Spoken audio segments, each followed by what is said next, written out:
today I think we're gonna solve I think I told you in the first Daily Math Struggle series that I'm trying to understand something that I feel that is quite technical and a little bit hard to me, which is this course on category O and highest weight categories. This course deals with sort of nice constructions of weight modules. Like category O is about Lie algebra modules, if I understand correctly, which have some nice local finiteness condition, and this is very abstract and technical for me as of now. Like we are drawing some pictures that looks fine, I would say, but anyway.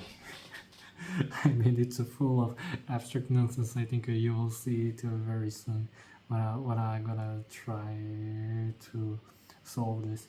I don't know to be honest if my solutions will be correct or not.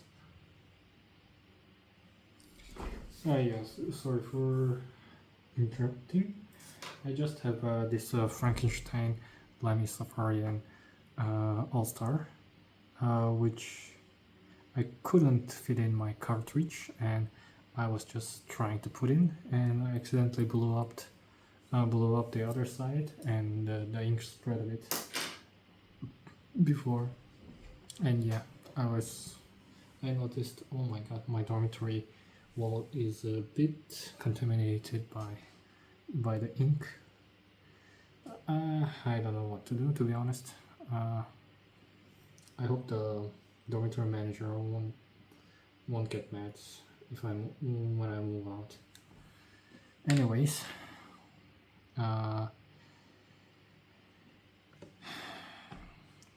yeah, I'm a bit stressed just stepping into this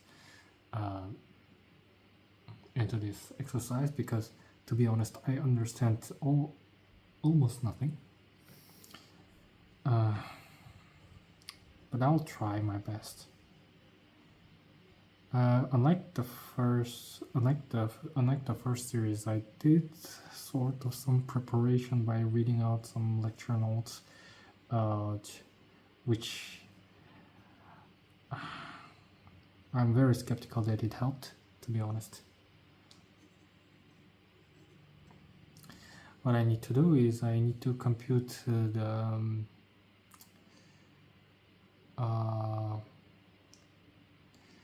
class of simple module in category O of SL2, and yeah, this is Grothendieck, right? It's given something like if C is a P, then there must exist some short exact sequence in category in the category that we are interested in. Not it shouldn't be category O, if I understood correctly. It's something like abelian category, like any abelian category is fine. And yeah, what else? I might not be sure, but it's something like short exact sequence of the form this one. Yeah, I hope that's right. Yeah, don't expect too much from me, because I understand, to be honest, next to nothing. Probably it's safe to say almost nothing. So the exercise requires me to compute it via classical characters, and I don't know, to be honest, what does this characters mean. I mean, we discussed some basics of central characters that arise from Harish-Chandra isomorphism, and yeah, I have no idea what it is. And next to that, we need to use it. We need to use Kazhdan-Lusztig. I don't know how to pronounce it properly. Polynomials. And yeah, it's something like Euler characteristic. By Euler characteristic, I mean there is a strange formula that expresses these coefficients in terms of alternating sum of dimension of x something. Oh gosh, I understand nothing about this thing. Like, I probably know how to construct extensions, but yeah. What does this even mean? I don't understand. The Kazhdan-Lusztig polynomial approach is probably the only thing that I, so to say, I wouldn't call it understand, but it's something like, it's algorithmic by its nature. Like if I try to construct Kazhdan-Lusztig polynomials, then of course my head just blanks out. But in the context of Hecke algebras and Kazhdan-Lusztig basis, I think I might be able to do this. I hope so. Something like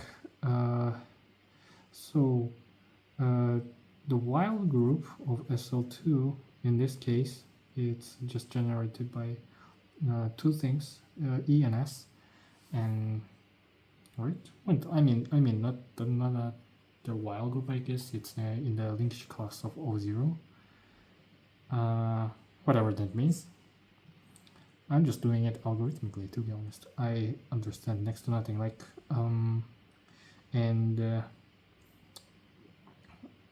for simplicity, I will assume 0 is row antidominant. Whatever that means. It means something like, in SL3 cases, I think it means something like we are putting 0 here. And yeah. Antidominant because it's in the lower part, and while via reflections we can make it here, like this is the highest weight if I get it correctly, whatever.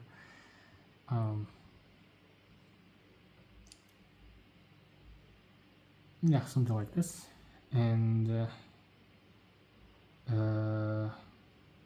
so what we know is that in SL2 case, it's simple of the, simple is something like this. Yeah, it is pretty obvious. I mean, we can see it from the, by constructing Kazhdan-Lusztig things. So what happens is that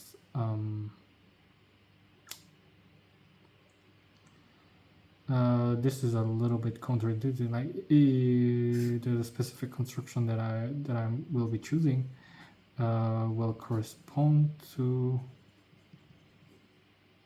something like this, if I get it correctly, which is E applied to 0. I mean, if we choose it to be dominant, then the dominant case E that 0 is just 0, but because we chose the anti-dominant case, we have something like this. And yeah, I will be very honest, like, it's better to say that I understand nothing than claiming something isn't true. So yeah, because it's anti-dominant, that will put 0 here, but our case is SL2, which is just line, and yeah, I don't know what I'm saying, to be honest. I literally understand nothing. And what happens is, yeah, HE is given by, oh, it's subscript. This is the basis of Hecke algebra, if I get it correctly. Hecke algebra is something like we just construct from while group generators Z like a integer sort of module, and it magically just tells you about some useful information about category O objects. What the hell is that? I mean, it is structurally speaking quite beautiful thing that some randomly looking thing just dictates how the objects homologically behave, I guess. Yeah. And I need to look up my lecture notes again because I don't remember anything.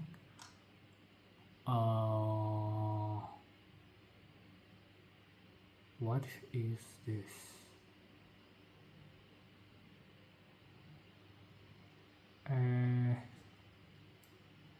Something like HS is HS plus V E H E. Yeah, my impression is that it is a total witchcraft that somehow works. Like, I just don't have enough knowledge about all these topics to argue something about it. And yeah, this is somehow all we need to know to solve this specific question, because the hint is here. So there are some things related to BGG reciprocity and Kazhdan-Lusztig conjecture, which is something like the action. This part is BGG reciprocity, and I don't think we covered the proof itself. I think I heard that it is a little bit hard thing to do, so I believe it. This looks hard. Like this part is BGG reciprocity. The statement itself is quite neat in a sense that in the general form it's something like this. So oh no, not projective, it should be simple. This is Jordan-Holder composition, Jordan-Holder coefficients, and this is the Verma flag composition factors.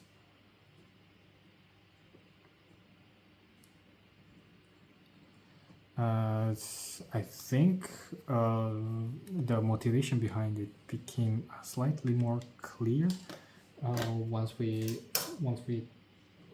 did the construction of highest weight categories. Like, I mean, it's all of these things so far just abstract nonsense. I have an exam in 1 month that covers the whole topic of this category O and highest weight categories, and I have no idea what I'm gonna do with that. But yeah, so something like Verma flags, no, not the Verma flags, but Verma modules here play the role of sort of standard objects. By standard, I mean, I think it means something like the Grothendieck groups have a basis as a standard objects, if I get it correctly, and so it's somehow connected. Yeah, we just want to express in terms of the standard flag like the projectives and all the objects of the category that we are interested in terms of standard objects, which in category O case, it's specifically Verma modules.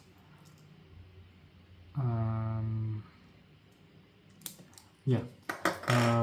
Why did I say that it's complete by itself? Because the Kazhdan-Lusztig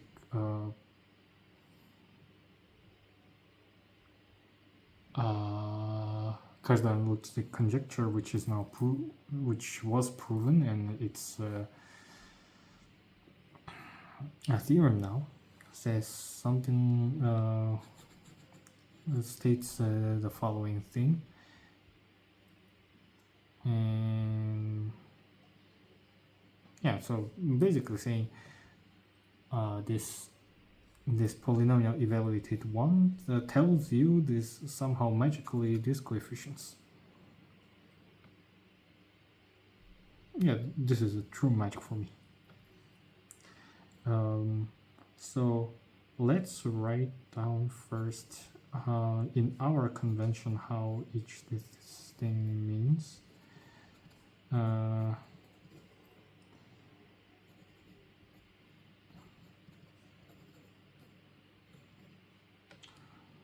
And this is not equal to L0.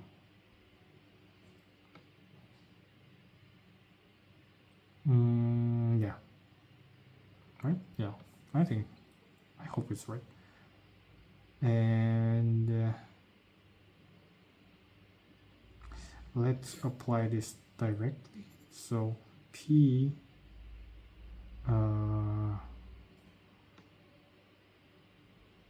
let me just calculate S E E E S S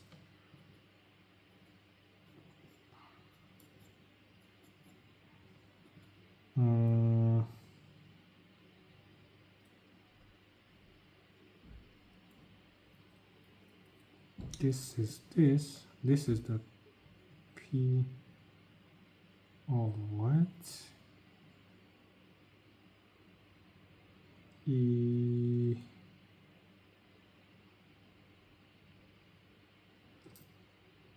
I think, yeah, and this is oh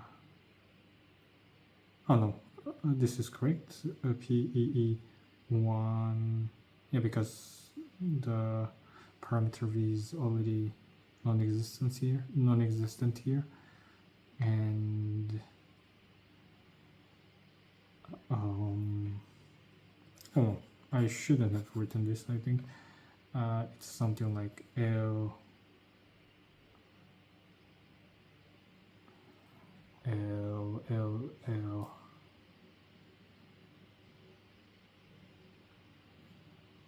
E dot 0. Let's do sanity check just in case, and we have PES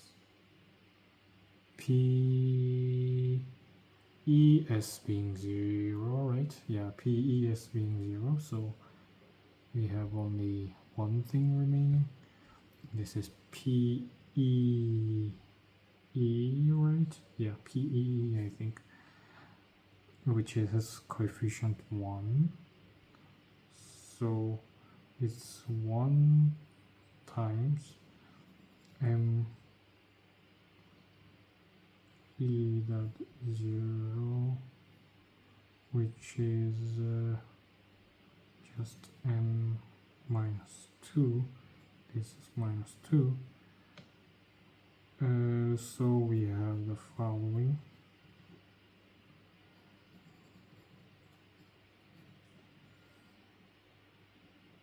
Yeah. And for this case, we have slightly different thing because this is L0.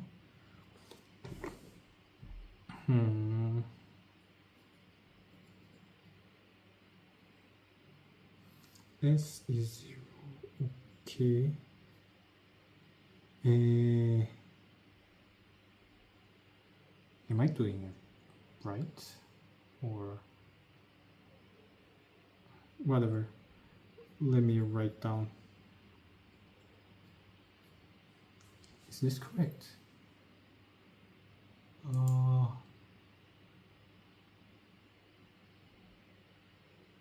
I don't think it's correct. I mean, what did I mess up?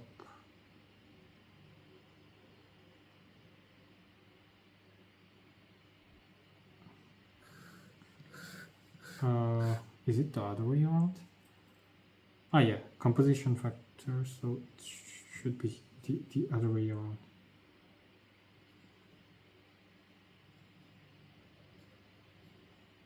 Ah, yeah, gee, I messed up.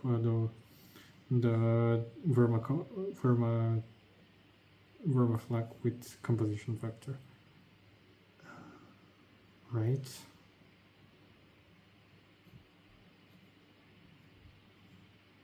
Yeah, because it doesn't look simple, to be honest. I don't know.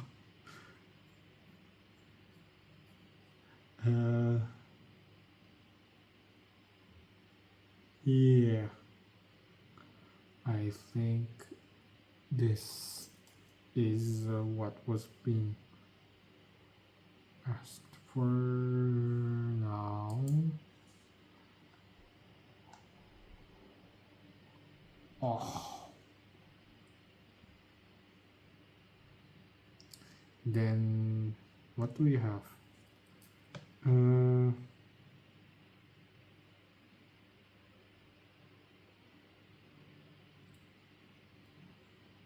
We need to get for L, which means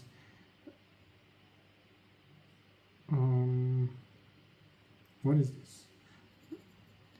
I will be a little bit dumb and do something like this. It's all about linear algebra.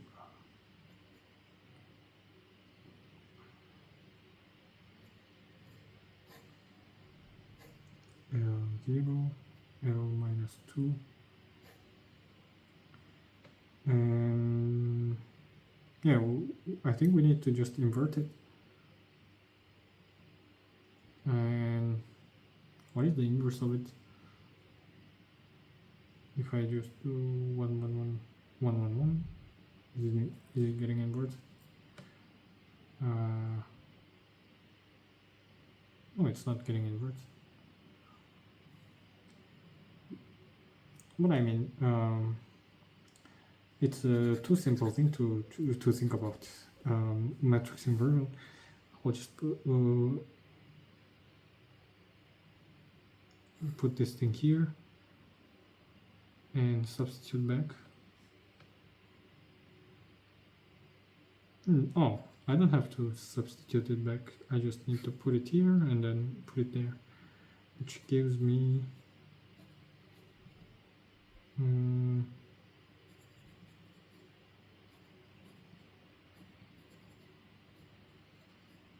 this thing, I guess. And then we have a sort of complete description.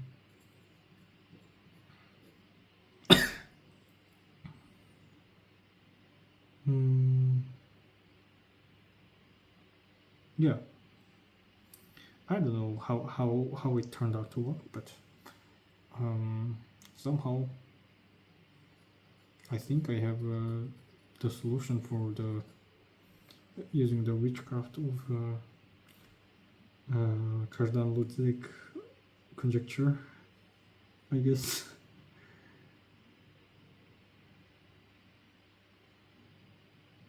Yeah, I think I need to think more about the part A and C. So this was my Frankenstein, Lamy, Safari, and All-Star, and this is what happened. Because I think the links are not compatible. The cartridge that I'm using kind of blew up, and I suspect that my deposit will burn a bit. Although the good thing is, why I like German engineering.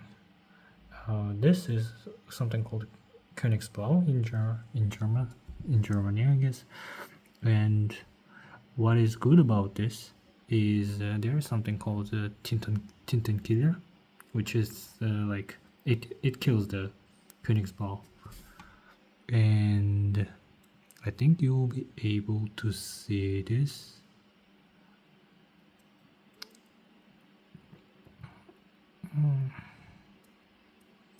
It's a bit shame that I'm using a good Lamy Tintenkiller ink killer to do this. But anyway, I don't want to lose my money. I mean, it should still be erasable.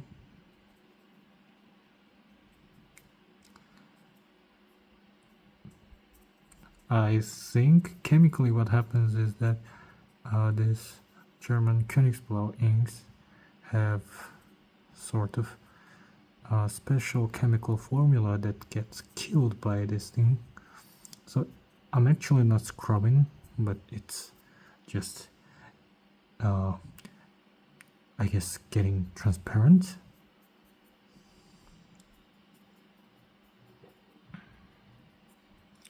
Yeah, once I finish this, I'll keep doing the exercises. Oh, I mean, I have a lot of them to do. Or should I do tomorrow, maybe? I think I want to procrastinate this thing.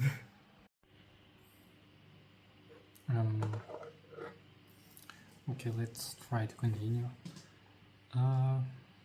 The submission deadline is tomorrow, so unfortunately I cannot call it a day as of now. And yeah,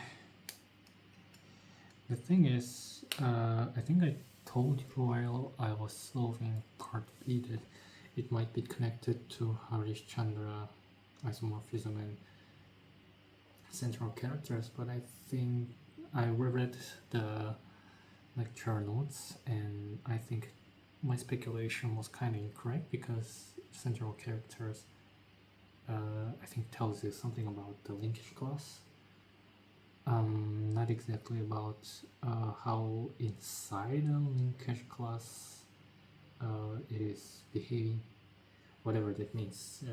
I'm just almost repeating the script verbatim. I'm just yeah, effectively read the lecture notes and I don't actually understand what it means actually. Like, I mean, the linkage classes are sort of we are, I guess we are doing something like putting so decomposing sort of our category O into a sort of manageable pieces by considering wild group actions. And yeah, and since I have the formula explicitly written in the lecture notes, I will probably solve the Euler characteristic part first. Okay, so what was the problem statement? I think we need to I need to open the problem statement. It is password protected. I need to open the file with the password. This bxy, it doesn't agree with notations in the lecture notes. 1 second, I will quickly check my lecture notes. I think it does something like n is something like this,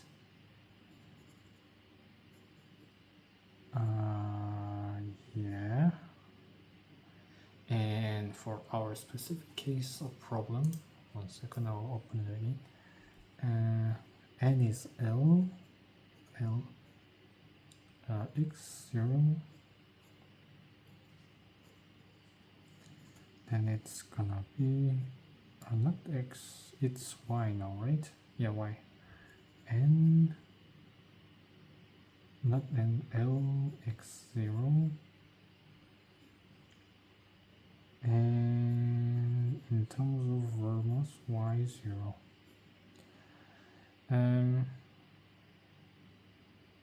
Should I write it down? Whatever.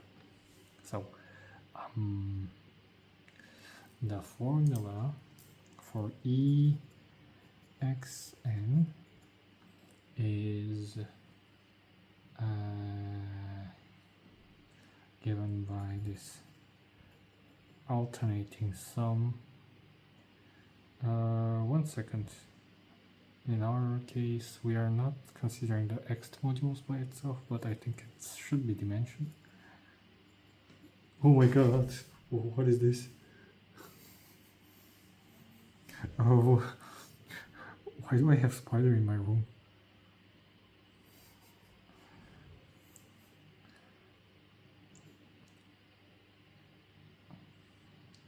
Whatever, I'm a bit tilted, but not in the sense of tilting modules, lol. Get away.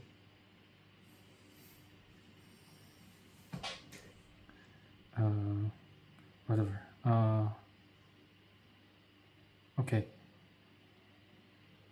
And I need to plug in now y and L x 0.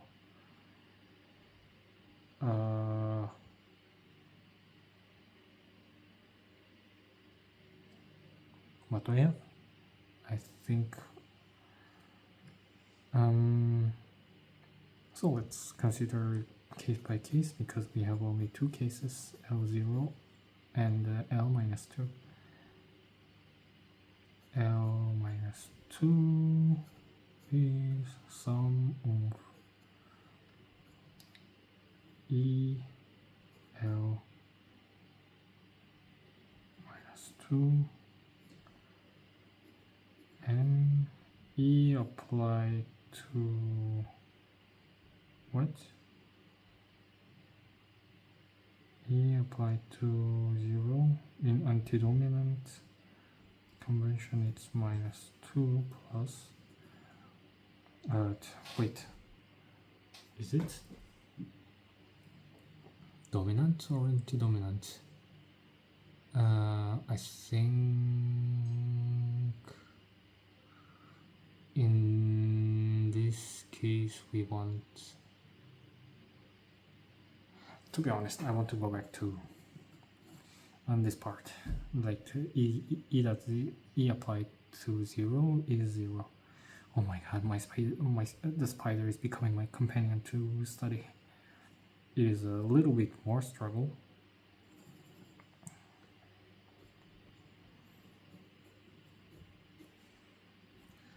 Does that choice matter? I hope not, but whatever. I mean, we can cheat because we have the solution. The exercise states, hopefully it will coincide. Finger crossed. Oh, well, let's see what happens. Oh my god! I'm pretty sure if my professor finds out how I solve the exercises, she will just immediately give me a fail. I just hope she doesn't find out.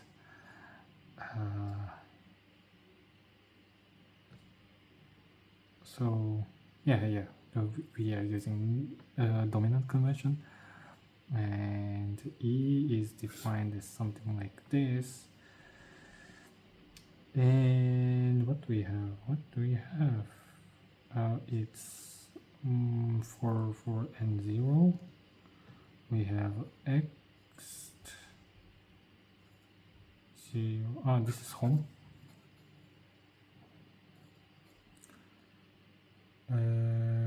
M0 to L0.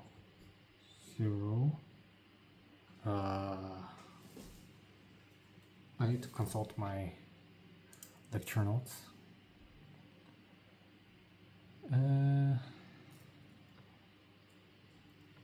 Dim is 0 here. Yeah, it's written in the exercise, in the lecture notes, or in one of the tutorial sessions. We arrived at it. Like SL2 case, I think it was discussed in the first tutorial, in the very first tutorial, right? Yeah.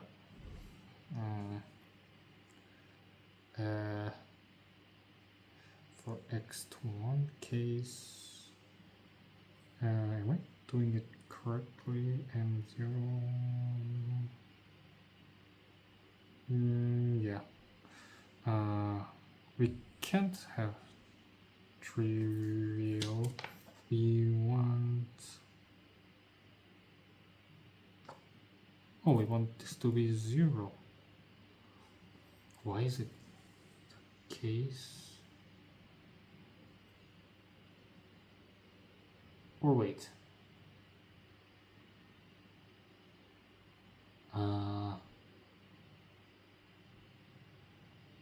What did I write down? 1 second. Can we apply to -2 to get into negative?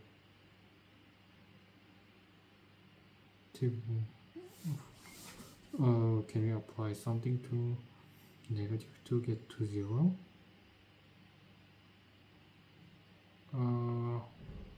No, I don't think we can. Oh, what is going on? Oh, cheat a bit. Let me check. I will just. This should go to 0. And does it even? Is it even? Yeah, this thing should be 0. But why is it 0? Well, I mean, this is 0. Does the x exist?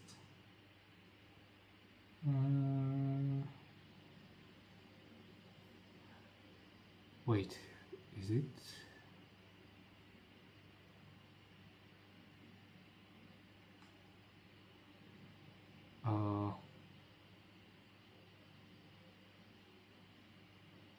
Oh, I ignore this thing because we know the answer for source theory. This holds. Yeah. I mean, I'm doing unnecessary calculation, I guess. So the only thing that we care is this part. Yeah, I mean, why would I compute this thing if we know the answer is this one? Yeah, the spider is still chilling here. It's a little bit annoying, but what do we have?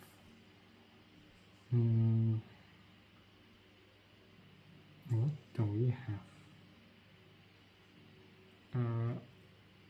Apply the formula. Just forget about it. Yes, for n0 case we have dim home O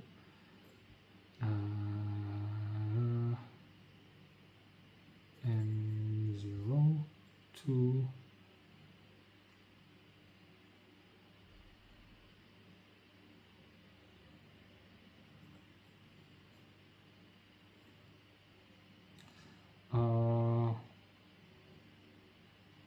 this should be 1, right? Yeah, because the morphism exists because of the existence of short exact sequence. Yeah, I think so. Yeah, I mean, there is a short exact sequence.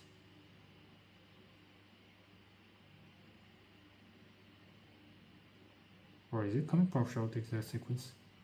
I mean, this is projective curve, so projective. So oh yeah, I need to use that it is projective in the next step. And because it's projective, it shouldn't be 0. Yeah. Yeah, I think it comes from there.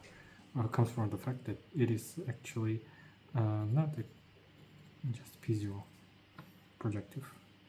I think it here for SL2 case I have a very dumb sort of mental picture that if this is simple, this should be projective or something like that. And since we did since we argued that it is projective, the x just goes to 0 for this m0 l0. If so, the first coefficient is 1, right? Yeah. And now we do for ESL. Oh my god, the spider is moving. Oh no, please don't go to my keyboard. Oh god. Can you leave, please? I don't want to kill you. Please just leave. I mean, please leave.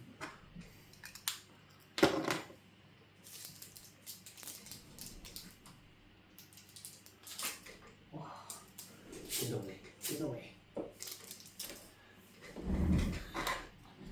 Whatever. He's a little bit far away from me. Although he got closer to my bed. I hope I don't encounter him anymore. Like, if I don't see, he doesn't exist.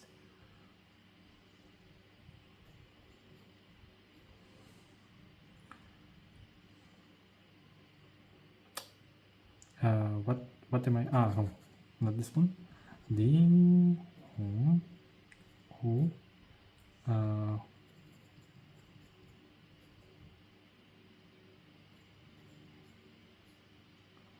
this is 0, right? Because this is highest weight 0, and I cannot map like this.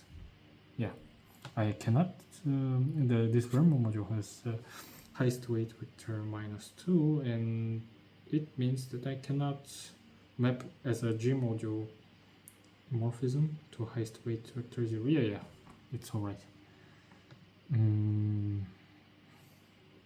What do I have now? For X, I think I told you about the short exact sequence. I think it was constructed in the first tutorial, something like this. Non-split, whatever that means. I mean, non-split means like it is not the direct sum of this thing. And because of that, dimension of x to O1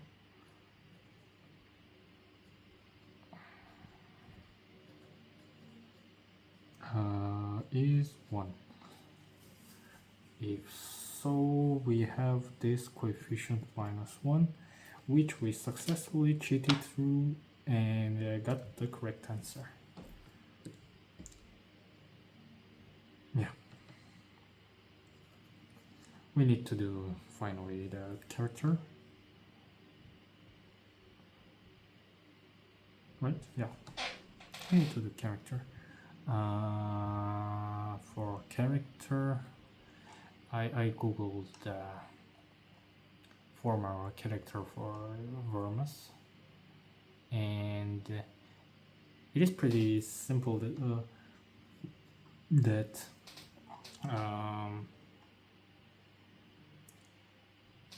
character of L0 is 1. And we need to express it in terms of characters of Verma. which is m0 is something like the sum of weights, right? Yeah. Weights and dim and mu, e mu. For SL2 case, I think this is one every time, which holds the same for this thing. I think I need to write something like this, minus 2 mu e mu. This is also one for SL2 case. Is it one for SL2 case? I think so.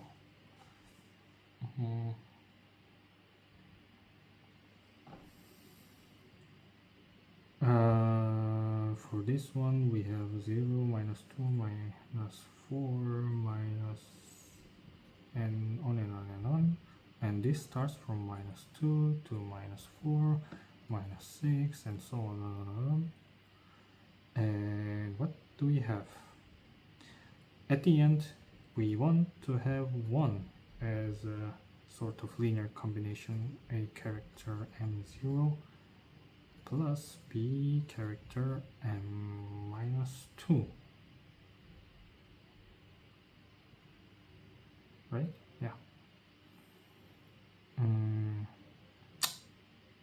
This is formal character, so we can just subtract, like for mu equals 0, we have e to the 0, which is 1, and then minus 2, which coincides from there, like this character m0 in formal